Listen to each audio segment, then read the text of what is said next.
Brought to you by Pentz Homes and part of the Hitting the Hardwood podcast network. This is Lynx Happy Hour. Yo! What's up, Lynx fans? Welcome to another episode of Lynx Happy Hour, the podcast where Lynx basketball is always on special. I am your host, Terry Horstman, here for an overdue new episode of Lynx Happy Hour. I'm really excited about this week's plan of attack. Got some pretty good interviews, one that I had to push back, and then a couple other ones that I'm really excited about coming later in the week. But then I was like, it's been way too long since we've had another episode of Lynx Happy Hour. And I didn't want to keep denying y'all the chance to spend even more time with Lynx basketball content amidst this incredible winning streak. So there will be multiple episodes this week. Today it's just me. It'll be a little bit more of a quick one. Just a light check-in for a Monday, hanging out. And then, I got some interviews with some folks who I'm really excited to be bringing to the show and to get those episodes created for y'all. So today will just be kind of a little bit of a funhouse grab bag of sorts on all things this 7-game winning streak. And I'm really excited to be getting into all of that with you all. Before we get into that, though, I do want to acknowledge the life and the passing of Larry Fitzgerald Sr. Larry, as all of you, I'm sure, are aware, has been a titan of the Minnesota sports media landscape for 41 years now at the Minnesota Spokesman Recorder. Has covered, virtually every sport, but of course, loved hoops, women's basketball, men's basketball, WNBA, the college game, high school game. I first met Larry when I was a PR associate for the Timberwolves way back in 2014, and since then it's been a lot of times just being at Target Center. And Larry and I didn't get off on the best foot. I accidentally gave him the wrong credential, which led to a interaction with a security guard, and I apologize for subjecting Larry to that. But he was a great spirit, great sport about it, and was nothing but good to me after that. Unfortunately, did not know him well. Would encourage all of you to interact with the many different obituaries that have been published throughout members of the community. Charles Hallman, his longtime colleague at the Minnesota Spokesman Recorder, for sure. So just wanted to take a moment to send the condolences, hearts, vibes, and well wishes to the entire Fitzgerald family. We lost a good one, someone who's been doing the hard work in this market for many years and being a trailblazing pioneer while doing it. Larry did so much for young Black journalists in this community, and we are lucky to have someone who worked that fiercely and that hard for equality in the media landscape of our hometown. I was lucky enough to sit next to Larry for a handful of Lynx games and also the Big Ten women's tournament in 2023 and 2024. 2024 and 2025, sorry. And the way that Larry watched the game, one of the favorite people, all-time people to sit next to and just get to chat about the game. Loved a great passer, and we've gotten to have a few of those in this market. I always will, cherish the times where we'd be in awe as something happening. You kind of got to keep yourselves in check in the press area. It's not like you can get up and scream or clap or anything like that, but so many times Larry would stop, look over at whoever he was sitting next to and just go, wow, what a pass. And it was always just fun to, be around that same level of enthusiasm for the game of basketball. And, like we all do, love a great pass. And so just to Larry, rest in peace. You would have loved watching Olivia Miles in this town, and we're going to miss you. R.I.P. to a legend.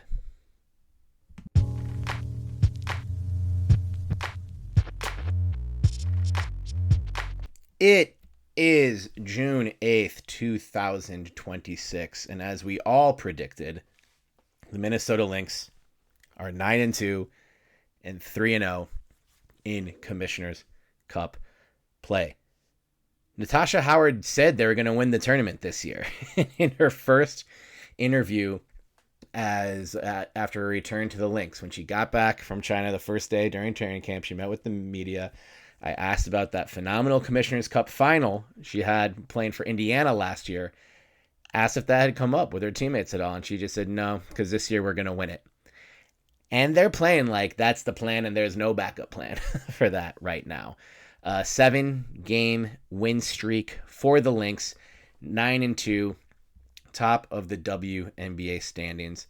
Of course, before last time you were here with this show, Olivia Miles, I think her 3-point count as a pro was at about 2 of the 18 attempts, and wow, she reversed that in quite a way with an insane performance against the Valkyries, and I think what has to be the most fun game of this young WNBA season.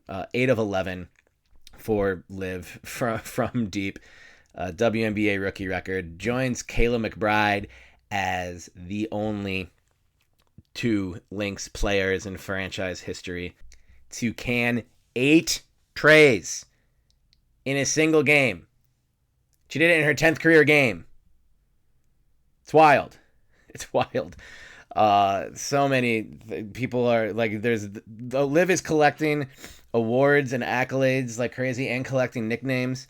Cheryl Miller said, from this point forward, I'll only refer to Olivia Miles as the show. That was before this 8 of 11 night. Lynx fans are calling her the spectacle. And when asked about it, Liv just, kind of smiles and says, well, I'll take the win as long as the new nickname comes with the win. So yeah, just historical nonsense stuff that we're watching right now. It's been amazing to cover, amazing to be a part of, and just to be in the arena. There's audible gasps coming from everyone in the crowd, everyone on the Lynx bench, probably the opponent's bench too, when Liv has been making some of these just incredible dimes. And the fact that she has a shooting night like that against the best defense in the league that clearly was going to go under every screen on Liv to see it. And that's honestly, Natalie Nakasa is a great coach for a reason, y'all. And that was a pretty good strategy and just didn't work. Liv's not going to do that every game. She didn't do that against the Storm, but still had quite a game in a lot of other respects. But yeah, this has been just incredible stuff. And we got both Olivia and K-Mac as the only 2 players, the 2 main players of the post-game media availability. And I got the chance to ask them about this now very, very exclusive club that grew by 1 single member after that Thursday night against Golden State. Here's that soundbite for you guys. 2 players in Lynx franchise history have hit 8 threes in a single game, and they're both sitting right here. Kayla, have you formally welcomed Liv to the 8-3 club, and just what did you think of her shooting performance? I witnessed it, and they kept going under. She kept taking advantage. I think, she's been so good at getting downhill and creating in the paint that they tried to do it, and I was just glad they took advantage, found her shots. I think that's just been like a testament to who she's been, just feeling the game out and taking advantage of where she can, and that's what makes her so tough to guard, and that's what great for us, you know what I'm saying? Because she has so many things that she can offer us on both ends of the floor. Liv, we'll talk about the threes, of course, but saw you react to 1 turnover. After last game, you had made a point to talk about cleaning up the turnovers. Just how, Coach was in here talking about the scheme that they were expecting and that they gave you. Just what was it about tonight that made you so successful in exploiting that scheme and having the night that you did? Yeah, I just had to be confident going in. I knew my shot was off the past couple of games, and I lose my confidence. Me and Max shoot together all the time, and she's always in my ear, and my coaches are always in my ear. Just be confident when I shoot it. So I wasn't going to force it downhill. I was going to take what they were giving me, and luckily it was going in tonight. But yeah, I'm most proud of the one turnover because Cheryl, she'd be on my ass about that. Sure. But yeah, I'm just grateful that we were able to take care of the ball, value possessions, because like you saw, it's a possession game. They could have won at the end or tied it at the end, and it really is decided by one possession. So. That dull roar in the background is, of course, the infamous air conditioning in the media room at Target Center that I can tell you is on full blast at all times. I'm one of those always hot people, so you'd think that would be ideal. I am freezing every single time I'm at Target Center. It is a thing we joke about on the beat a lot. It'll be a 90-degree day outside and having to dress for winter and walk, any number of blocks outside to the game. It's unfair, but small price to pay. So if I moved the audio up on that a little bit, Liv's a little soft spoken on those post game pressers as well. So I apologize if there was an audio jump in any of your feeds there, but I wanted to make sure that you could hear as best you can. It's not ideal quality. After that, we'll stick with one more little bit from the post game from Thursday night as well. Carrie Levin actually more than asked Liv about being where she is at that time, just 10 games into her career, and also about K-Mac chasing down a spot in the top 5 all-time made threes milestone, which she is just now in single digits. I believe at the time of this recording, 9 threes away from. So that's inevitable. Like Kayla McBride, you can just say is inevitable no matter what. But I thought both answers were pretty interesting and insightful on those topics. So let's hear from them on that right now. Olivia, Cheryl jokes and says you're not a rookie, and then today she said you were playing Baylor on the court. How comfortable are you in just your 10th game in the WNBA? Yeah, I think it's just a testament to my mindset and my confidence. I think it's a lot of inner work to go and believe in yourself and to constantly remind yourself that you deserve to be where you're at. But I think it's also a mix of the environment that I'm in, like the support that I have here to let me be me and to go out there and hoop and be myself. It just allows me to be comfortable. Cheryl has my back, my teammates have my back, so it's just easy when you have that kind of support. For sure. K-Mac, you are inching up closer to top 5 all-time in threes in the WNBA. Are you keeping track of that stat? No. I can see, but you had those 2 key ones late in the game that just kept your team in. It's just, I think it's the biggest thing I'm proud of is like the longevity, saying that you can last 13 years in a league like this, especially where it's at now, and still playing at a high level, it means a lot. That's like the biggest thing. But then also seeing the names that I'm surrounded with and people that I played with Becky in my rookie year. She was my vet, which is crazy, you know what I mean? But the people that are ahead of me, Katie Smith, who I was coached by here 5 years, there's amazing shooters on that list. So I'm very, very grateful and honored, but also very, very inspired by the work too, like every day. And I think that's the best thing about being a vet in this league is there's constantly players like this that just continue to push you to be great and want to see you be great. And the longevity is the thing that's your most important. That's you're most happy about, but it's also just the joy that you still get to be able to play basketball on a high level. So I'm very grateful, and to do it with this organization, I think it means even more. Kayla McBride is the definition of longevity. I'm convinced that she might play forever until we see otherwise. I will just assume that Kayla McBride is somewhere on a basketball court getting buckets. Let's hit a quick break and then come back with more Lynx Happy Hour. Stick around.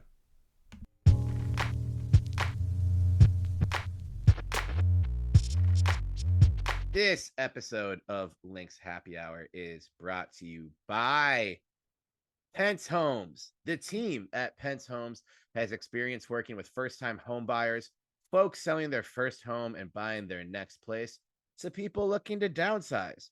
With the best tools, technology, and trusted vendors to help with any home project, Pentz Homes is a top choice for buyers and sellers. For more info and to set up a time to meet with Nate and the team to talk about your home buying or selling needs, visit pentzhomes.com. That is Pentz, PENTZHOMES.com.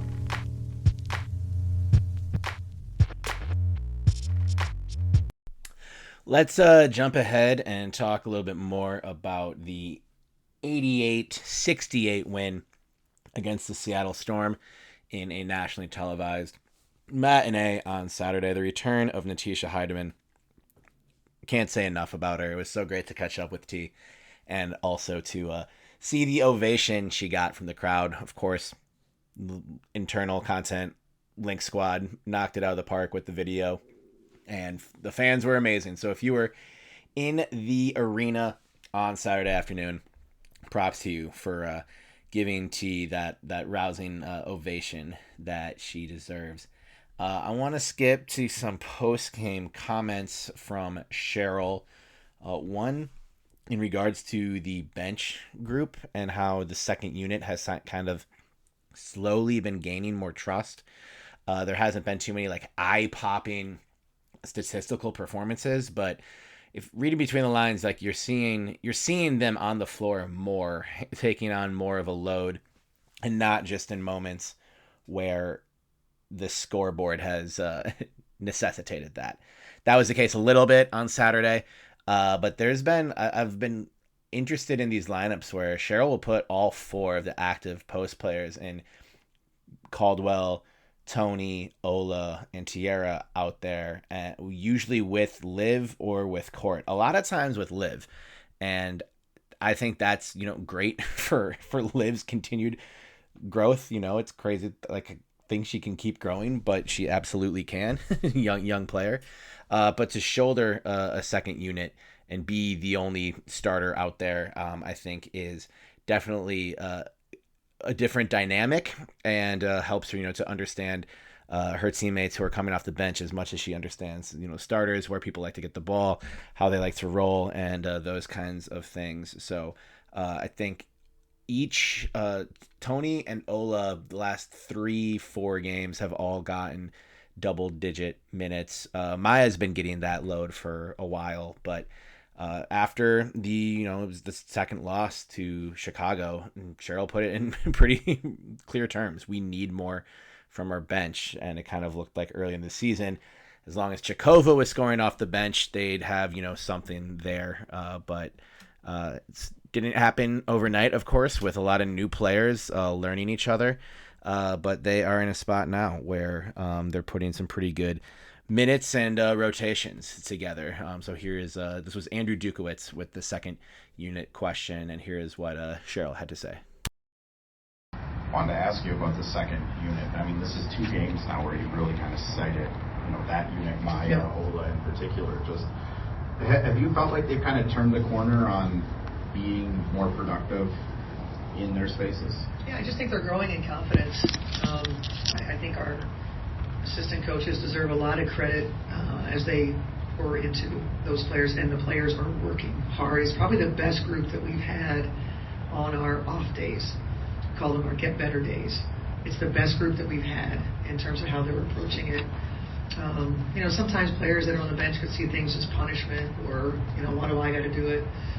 And they're just really approaching it the right way, and they're getting better. And the staff really made a point to comment how much they're enjoying pouring into the players, and the players are obviously getting results out of it. And we're just as we said early in the season, we needed a second group to come on, and now they're getting their opportunities, and they're making the most of them. One of the best groups we've had.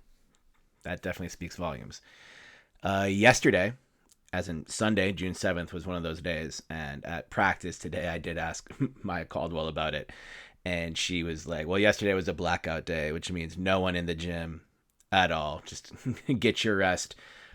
We take playing and putting the effort in very seriously, but we take rest very seriously as well, which gotta be well-rounded. So hope everyone had a great day of rest yesterday. And then finally, I mean, you've probably seen this already. This is going around with a lot of totally normal behavior reacting to it on that one social media site that for some reason people are still on. I'm barely on it, but people will send me the comments sometimes, and it's hard. It's hard to look away from the train wreck, as they say. But the question and the comment about Olivia Miles and the things that she possesses that not even Cheryl Reeve can coach. Here it is. Just going back to the ball movement, obviously Liv's a huge part of that. She said a lot of that for her is just instinct. How has she changed the way that you coach, particularly in game? I don't coach. A lot of times she'll say, what do you want me to look for? And I say, whatever your instincts tell you is there. I don't coach her passing at all. I try to stay out of the way of that. We try to play call to feature, some of the things that we know she's going to find. She's just has an incredible gift on the instincts of who's open, when they're open, just sees it before everybody else. And so timing is so crucial. If you've got a shooter open, that by the time it touches their fingers, they can let it go. Because if you're a tick late, defender has a chance to get back to you, and that shot looks different. Pick and roll game, et cetera. It's a gift. And that's what we talked about. It's a generational gift. You just don't see it very often. And obviously she makes things easier for her teammates. When Coach Reeve inevitably writes a book about her career one day, I can't wait for the Olivia Miles chapter. She's giving us some great insight into what it's like to coach Liv right now already, obviously. But I know there is just so much more with those two that we unfortunately don't get to see. But they're rolling. Rookie of the month with more to come, I'm sure. I don't think anyone, even Liv's biggest fans, expected it to be working this well, this fast. But as I mentioned at the top and throughout, the audible gasps are the most fun thing. You always hope that there's elements of fun in any team that you cover, and there's so many on this team right now, and Liv's providing a lot. She's providing so much for her teammates. Obviously, like you heard Coach say, what she does that helps out her teammates, giving us endless things to write about. Like we can't write enough Olivia Miles features fast enough at the moment. So yeah, heck of a first quarter to the season for the Olivia Miles experience. And if that's the start, oh boy, it's going to be really exciting to see where this goes. Up next, tomorrow night, Lynx, Wings. Maybe you're listening to this, so maybe tonight, if you're listening on Tuesday. Another reunion with both Alana Smith and Jessica Shepard, so get ready to make some noise for those two. The media will be catching up with both Shep and Lan at shoot-around.